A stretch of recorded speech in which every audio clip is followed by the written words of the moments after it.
mode.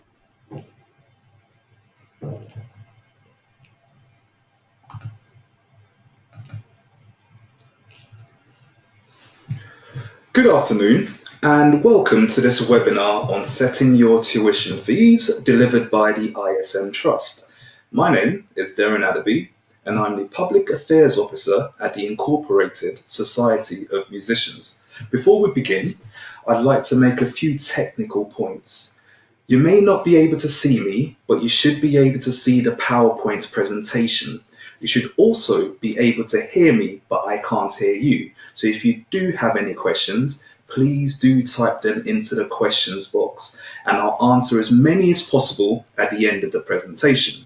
This webinar is being recorded and will be available to view on the ISM website at ism.org/webinars. In this webinar, I'm going to be telling you about the results of our recent survey of fees for music teaching, and we'll be giving you some tips on how to use the survey when setting your own fees. For those of you who might not be aware of us, the Incorporated Society of Musicians, or the ISM, was established in 1882 to promote the art of music and to support professional musicians. Now over 135 years later, we support a membership of almost 8,500 music professionals. Our diverse membership includes teachers, performers, composers, and many more. We provide legal advice and representation, tax and business advice, and award-winning professional development opportunities, along with our campaigning and advocacy for the music sector as a whole. I should add that we also conduct surveys on composers, songwriters, and performers along with our tuition fees survey. We are constantly listening to our members. We find out the issues that matter to you and we act on it. What you tell us helps shape our campaigns, our services, and professional development activities for musicians. This session is part of that dialogue. I hope you find the information helpful, and the presentation will be available on our website after this session. There are two parts to the presentation. The first part is a summary of our survey findings, and the second will be some tips on how you can use them when setting and negotiating your own fees.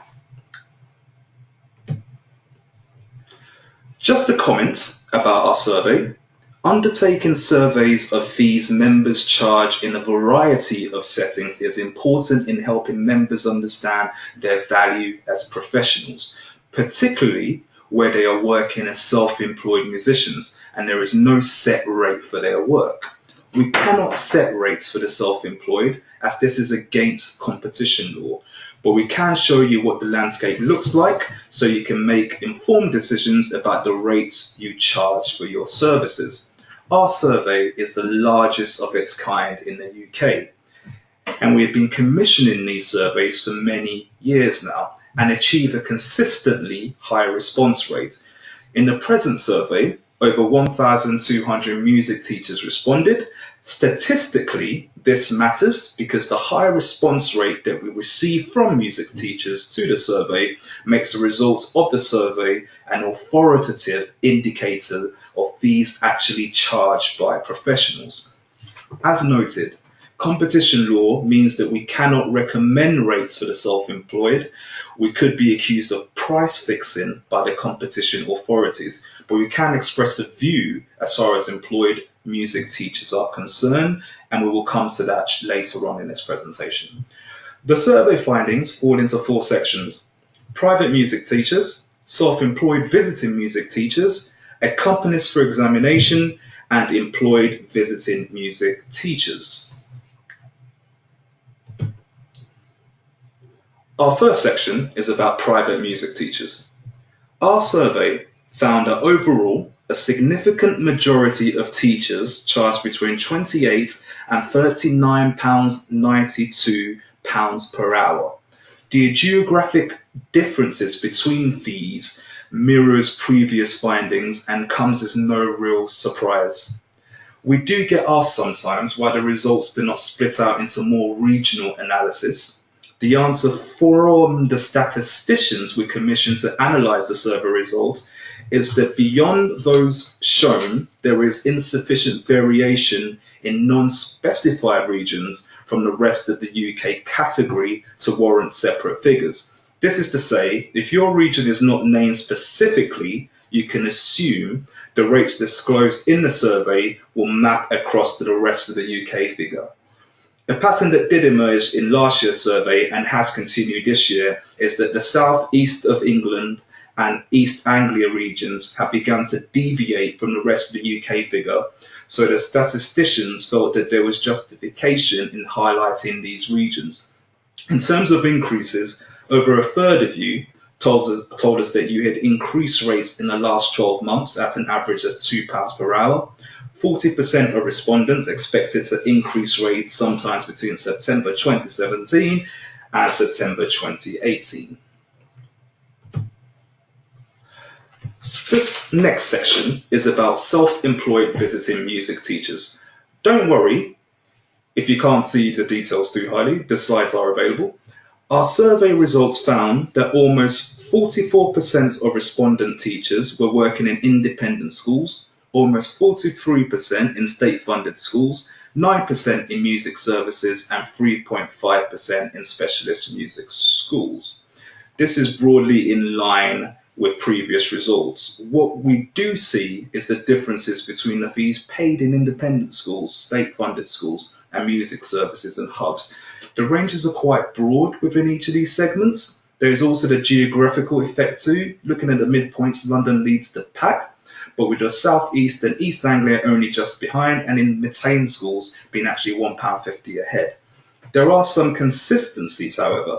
There is considerable consistency across the UK in maintained schools, not a huge difference in ranges and very little in the midpoints. London and the rest of the UK are at about £32 and £30 per hour respectively, the South East and East Anglia at £33.50. The greatest variation is in the independent sector, reflected geographically. With regards to increases in rates, 57% of you told us that you had not had an increase since September 2017. Less than half of our respondents said they expected to increase in the 12 months from September 2017. The results for accompanists generally reflects our expectations in that the higher the exam grade, the more teachers have charged.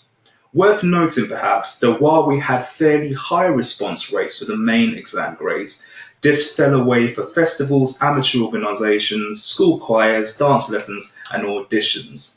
There is quite a lot of variation here across the ranges, and while no geographical data was produced for these, one might infer reasonably that the rates paid will reflect the tendencies we have seen previously. In terms of increases, rates appear to be steady rather than increasing. Our final section in this first part of the presentation is on employed visiting music teachers. We know the rates for employed visiting music teachers have not generally kept up with cost of living, average wages, and so on. This may reflect wider issues within the economy and government policy in relation to state education and local authorities. So we suggest the following as a guide. In independent and specialist schools, we recommend a rate of £36 to £40 an hour for London and £30.50 to £35 for elsewhere. All other schools, services and hubs, we recommend a rate of £29 to £34 per hour in London and £26 to £30 elsewhere in the UK. Now, there are a couple of observations to make here with respect to the rates for employed visiting music teachers. Do remember that on the face of it, the rates for employed visiting music teachers will carry over to the employers, such as employer's national insurance, which is 13.8% over a current threshold, the employer's contribution to your pension if you're on one, and other costs that might be useful when setting these fees. So that concludes the first part of the survey. I hope you have found the results from the survey useful.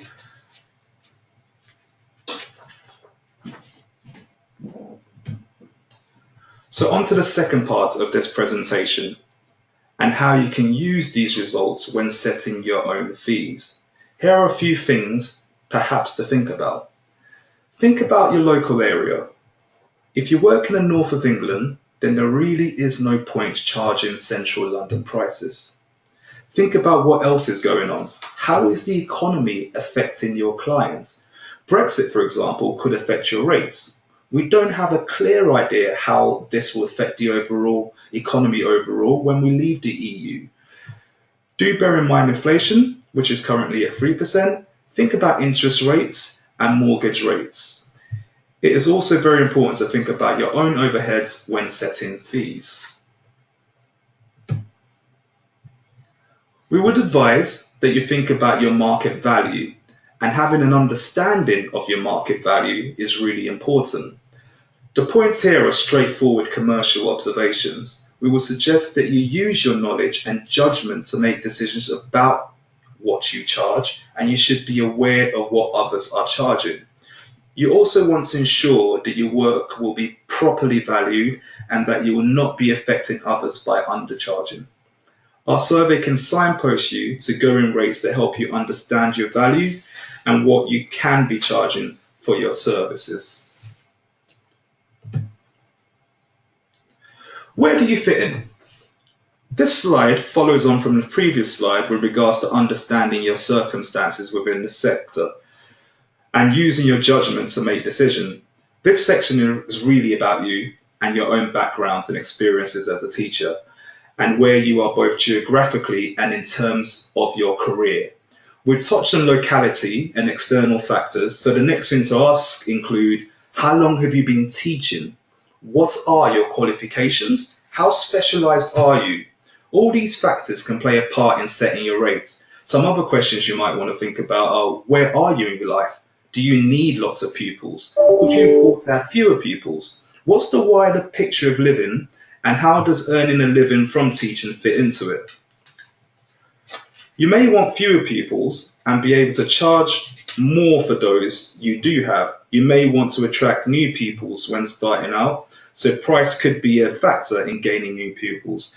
These are just a few examples, and I'm sure you'd be able to think of relevant examples in your own cases. Negotiating rates with your students or the parents of your students can bring about different sets of challenges because of the personal relationships involved in this context. So talking about fees and increases needs handling with care. Here are some suggestions for you to think about.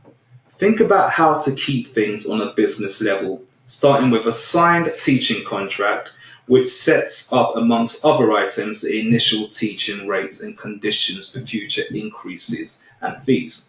ISM members can download a performer contract which is easily adaptable to the teaching contract with your pupils' parents. Make sure you give plenty of notice if you plan to increase your rates, ideally months, not weeks. Again, ISM members can access a pro forma fee increase letter. Explain that you might charge more than some teachers in your area because you are more qualified or experienced than them.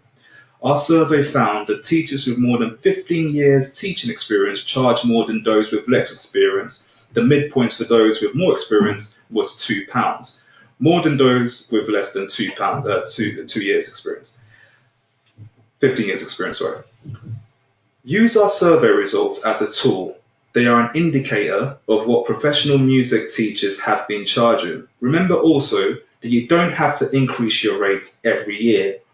Our survey suggests that most teachers raise their rates only once every couple of years.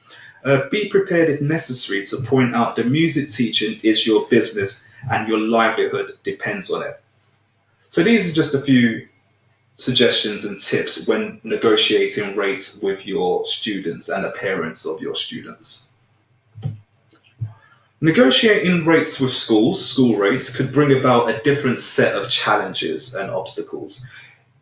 If the school specifies that a uniform rate is to be paid to music teachers, then this will change the dynamic of the negotiation process. You probably do not want to charge more or less than other teachers in the school. in fear of either losing pupils or undercutting fellow teachers. None of this should stop you, however, from being proactive in seeking a higher fee if you feel that the school is paying below par. You should review your rates annually, taking into account our survey results to check you're not falling behind the trend. If you think your school rates are too low, don't be afraid to raise this with the school authorities. You can do this as a group representing visiting music teachers as a whole, or alternatively, your head of music may be prepared to organise a higher rate on your behalf. ISM members can also talk to our legal team to see how we can help you in these situations. Our final tip, always have a contract. When the ISM goes to talk to students, we always emphasize the importance of having things written down, particularly the importance of getting things written in contract form in writing. You will save so much pain and suffering if everything is written out in black and white. This is true for teachers as well. As we mentioned earlier, get a contract in writing, and we have a template for private music teachers which ISM members can download. So that concludes our review of our survey and our tips for setting fees. We hope you found this webinar useful. For information, the recording will be available on the ISM website to ISM members and non-members. And if you are an ISM member, you'll be able to download the PowerPoint presentation slides as well. We'd also like to recommend our Teachers Pack to you.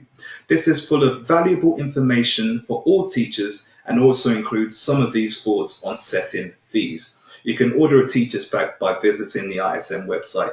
Thank you so much for taking the time to listen to this presentation.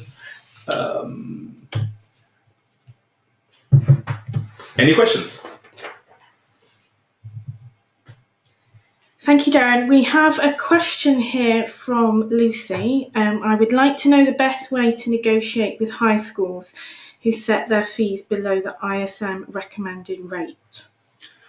Hello, Lucy. Thank you so much for that question. It's a question that does crop up a lot in response to our survey of fees teachers charge in schools. What we would suggest is that explain your circumstances. One thing I went over in the tips is how everyone's circumstance is different when setting rates. So if you've been teaching for a substantial amount of time, you might be able to say to the school that you are charging more than other teachers because you are more qualified or experienced than them. So that's something that you can do when negotiating with the high school. Great, thank you, Derin. And if you do have any questions, do type them now and we'll do our best to answer them during the webinar. Our next question comes from Matt Gooch. He asks, is there any urban or rural variance within the fees?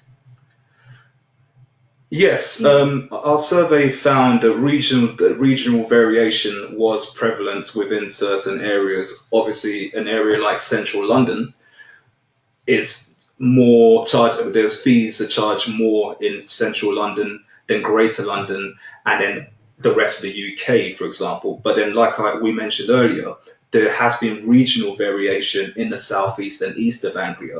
And next year, which then means that that's falling outside of how much the rest of the UK category were charging. So one thing to look out for us when we commission this survey next year is to look more into detail whether there is regional deviation in certain areas of the UK as opposed to what we've seen in the last few years. But like I said, if the southeast of England has deviated in the last 2 years, so we don't know, maybe next year another area would deviate to such an extent. But at the moment, these are kind of in line with what we've found in our survey questions.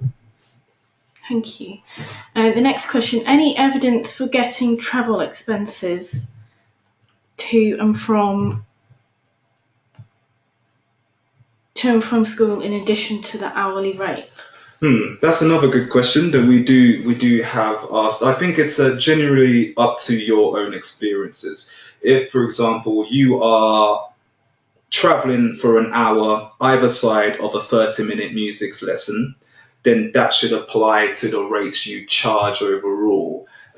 Some music teachers do charge on top for expenses when it comes to travel, but this seems to be more formulated by which area within the UK you live in and the circumstances within it. So, for example, if you're working in London and all your sessions are in London, then that should account for how much you're charging. But like I said, if you're working in a rural part of the United Kingdom and you're traveling an hour for a 30-minute lesson and an hour back after that 30-minute lesson, then it is important to then factor in that equation into how much you're charging when setting your fees. Okay. Next question from Daniel. For private one-to-one lessons, how do you negotiate higher rates? Parents may not have the time to go through all the surveys. What's the best way to do it quick and professionally? Okay, thank you so much for that question, Daniel. It's a very good question. What we do recommend is using the personal touch and the personal effect, having that conversation with the parents and explaining to them why you're raising your rates. Perhaps the best way to do it is to emphasize that music is your profession, and this is in line with what's going on across the economic circumstances when it comes to inflation. And also we would direct them to our survey to see what teachers are charging, as this is an authoritative indicator of what's being charged because of the high response rate of the responses we get to the survey. This is a good question from Hannah. What is the best way to approach the topic of raising fees with students' parents who are family friends?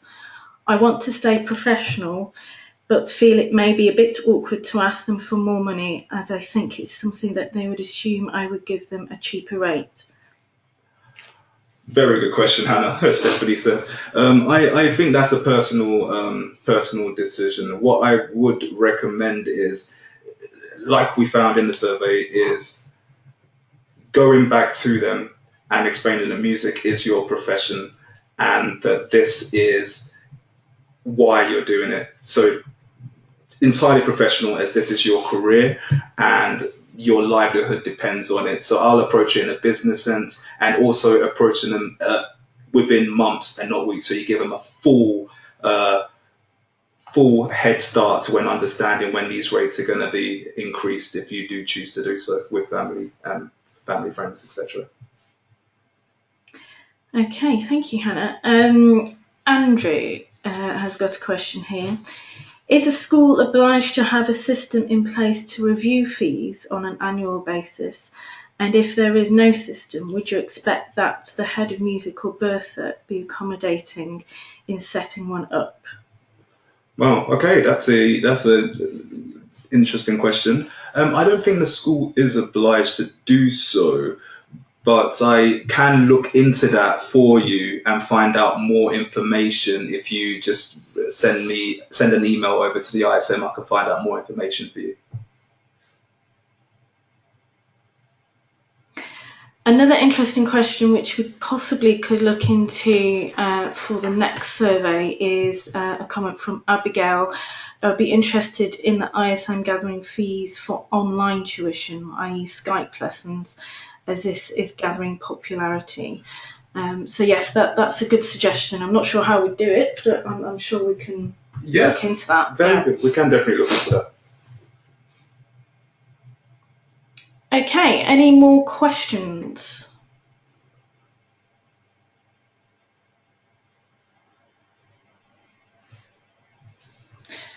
No, I think we're done there. Thank you very much again, Derin. Absolute pleasure. Thank you so much for having me. Oh, we've just got one come in, from Lucy. How do you deal with schools who refuse to raise fees because the free lessons cannot be afforded by them? Very good question. I think that's one that you can approach, as I mentioned earlier, on behalf of, as a group, approaching the school, or having the head of music approach them and explain to them in a robust manner why it's important to raise fees. If you're an ISM member, you can speak to our legal team about this and get further professional advice on how to approach this subject. Okay, thank you. I think that's all our questions. So, Derin, thank you once again. Thank you very much for having me. I hope you found this presentation useful.